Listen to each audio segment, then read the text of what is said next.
I want to start today with a number that's honestly just hard to wrap your head around. 2.6 billion. Hmm.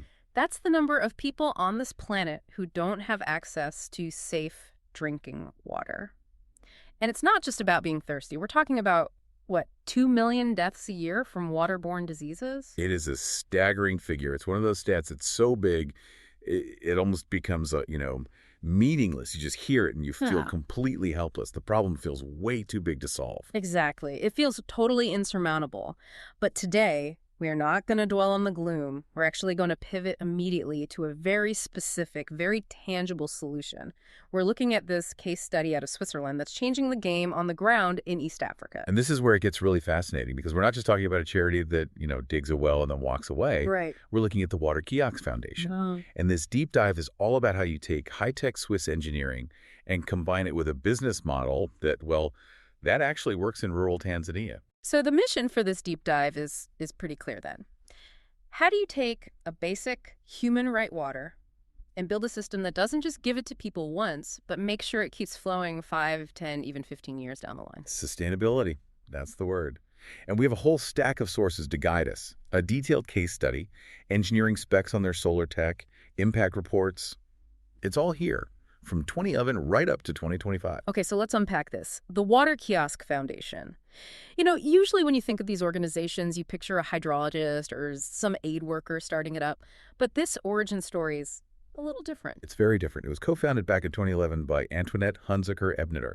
And she's not a water engineer. She's a major player in Swiss finance. A finance that seems like an odd fit for digging wells in Africa. I mean, aren't finance people usually looking for an ROI, not an NGO? You'd think so, but it actually explains so much about their success. She worked with engineers from HSR Rapperswil and research institutes like EWAG and MPA, but her finance background meant she came at this with a really pragmatic, almost ruthless view on viability. So less about the feel-good moment and more about the cold, hard operational reality. Exactly. The whole philosophy shifted from just handouts to partnerships. Yeah. Her view was, if the math doesn't work, the water's going to stop flowing, period. And that partnership relies on some seriously cool tech. We have to talk about the tech stack. First up is this thing called Sawadis. Right, Sawadis.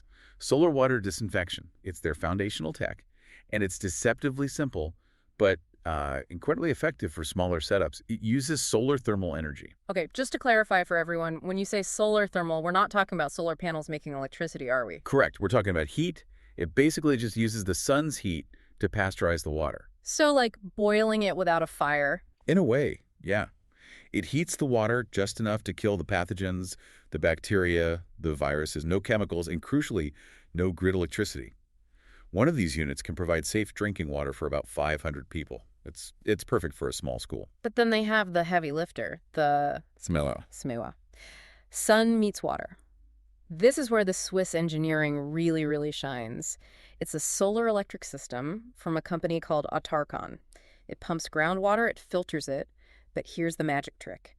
It creates its own chlorine. Oh, hang on. It makes its own chlorine. I thought that was something you had to buy in, like big jugs and pour in. Usually, yes. Yeah. And that's a massive logistical problem in rural Africa. If you have to constantly ship chlorine tablets to some remote village, you're creating a dependency the minute the road washes out or the funding gets cut. The chemicals stop and the water's unsafe again. Exactly.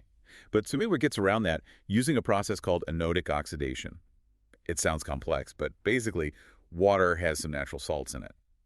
The system uses a tiny electrical current from the solar panels to split those salts, generating a small amount of chlorine right there from the water itself. That is just genius. So it's a completely self-contained disinfection factory. Precisely. It makes its own disinfectant on-site with nothing but sunlight and the water that's flowing through it. It can treat up to 15,000 liters a day. That's a massive volume. That's a whole village. It is. And because it's solar, you've solved the two biggest problems in rural Africa: fuel costs and grid instability.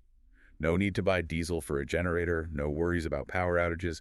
It's Swiss quality engineering for off-grid survival. Okay, so we've got the tech, we've got the finance-minded founder, but let's see what this looks like on the ground because the sources have these incredible stories. They focus a lot on what they call safe water schools. Schools are a primary target.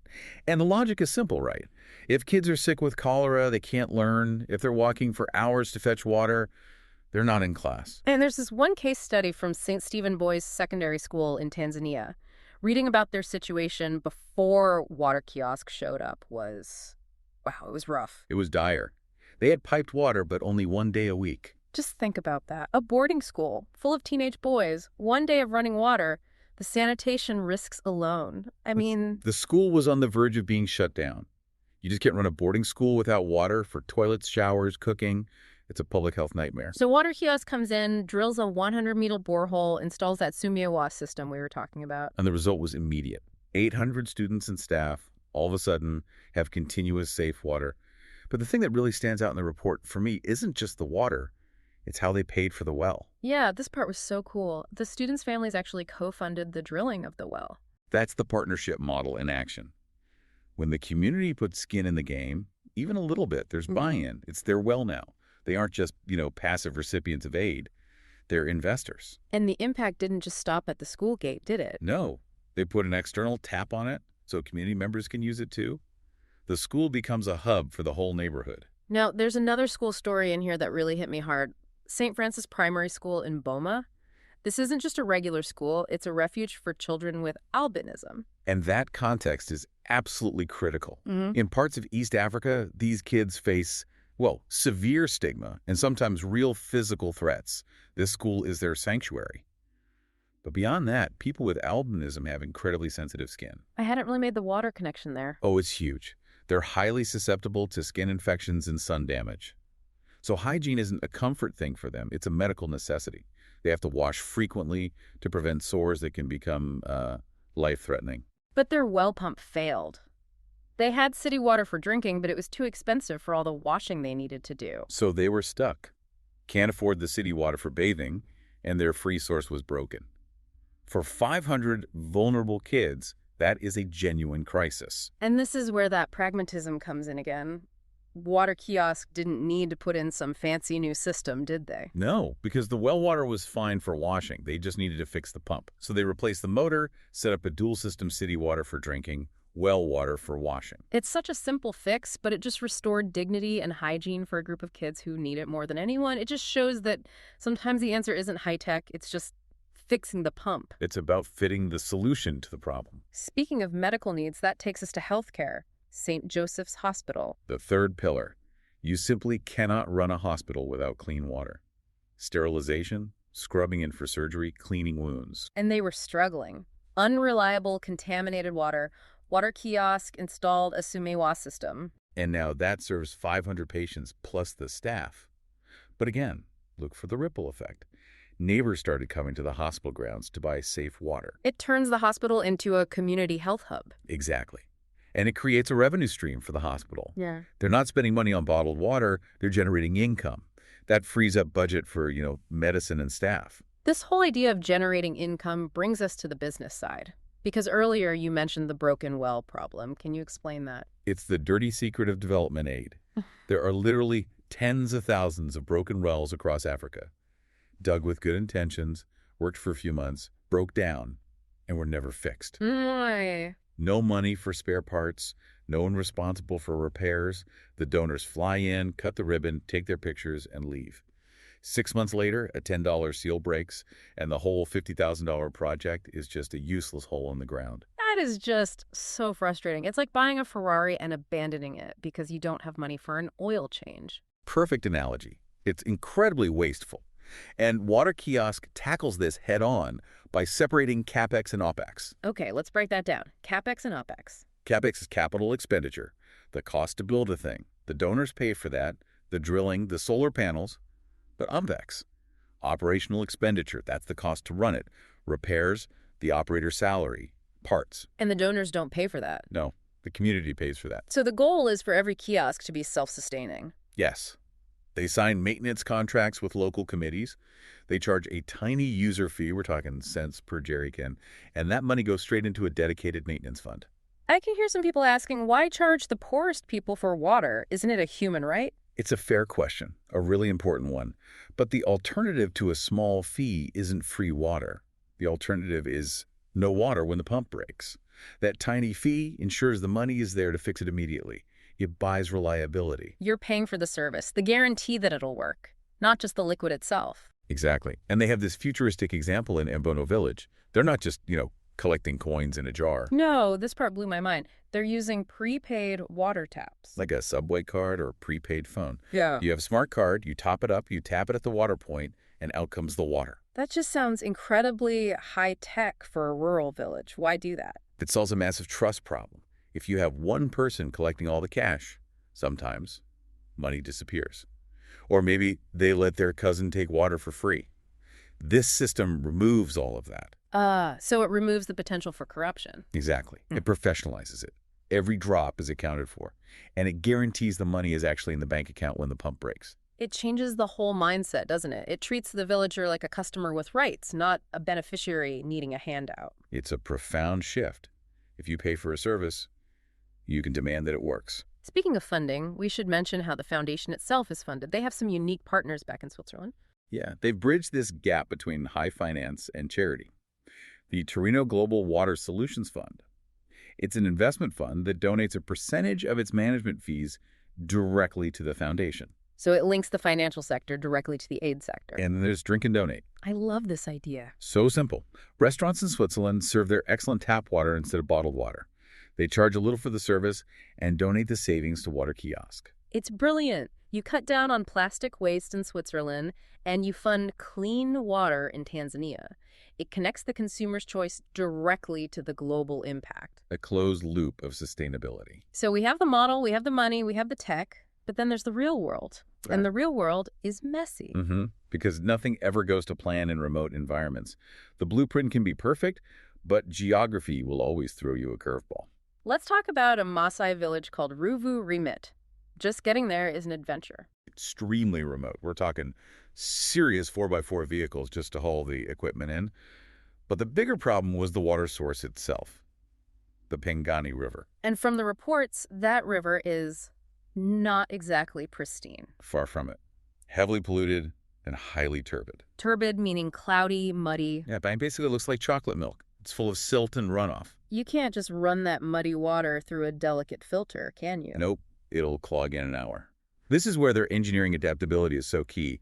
They use something called riverbank siltration. How does that work? It's copying nature. Instead of sticking a pipe right into the muddy river, they dig a well on the bank of the river a few meters away. Okay.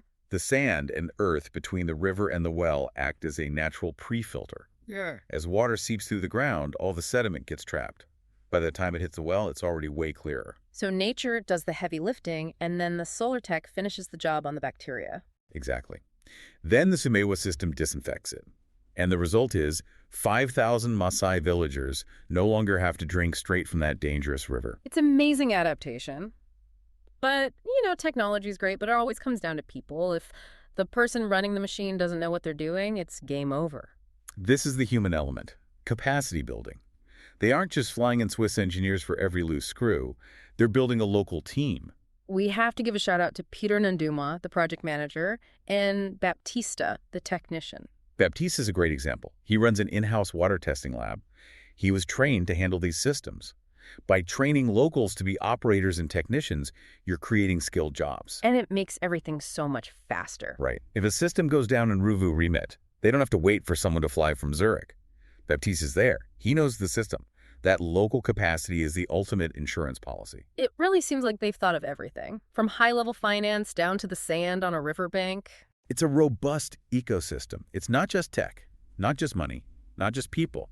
It's the alignment of all three. So let's wrap this up. We've gone from a Swiss finance professional's idea to a reality serving over 130,000 people daily, 125 schools, 21 villages. The scale is impressive, yeah. But for me, the big takeaway isn't the numbers, it's the psychological shift. The foundation talks about transforming affected persons into involved parties. I like that, involved parties. When a community pays for maintenance, when a local tech fixes the pump, when a school committee manages the kiosk, it stops being charity. It becomes infrastructure. It becomes theirs. It's dignity. It is. And it proves that the broken well cycle can actually be broken if you stop treating people as helpless. So here's a thought to leave you with. We've just seen a charity successfully implement prepaid smart taps and self-sustaining maintenance contracts in remote villages. They're running it like a business for the public good. So, why are so many other essential services, even in developed countries, still stuck on old, inefficient models? If a village in Tanzania can make its utility management transparent and self sustaining, what's stopping the rest of us? That is the question, isn't it? Sometimes the real innovation comes from the places we least expect. Thanks for listening to this deep dive into the Waterkiosk Foundation. It's been a pleasure. This has been the Deep Dive. Catch you next time. Thank you for listening to Mission Possible, innovating for the world's most marginalized. This podcast is built on the outstanding work of our students, whose curiosity and commitment drive much of the research and storytelling you hear. Each episode is grounded in academic research and shaped through close collaboration with our partners.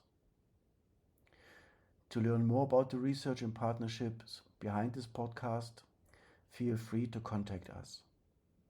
Thank you for joining.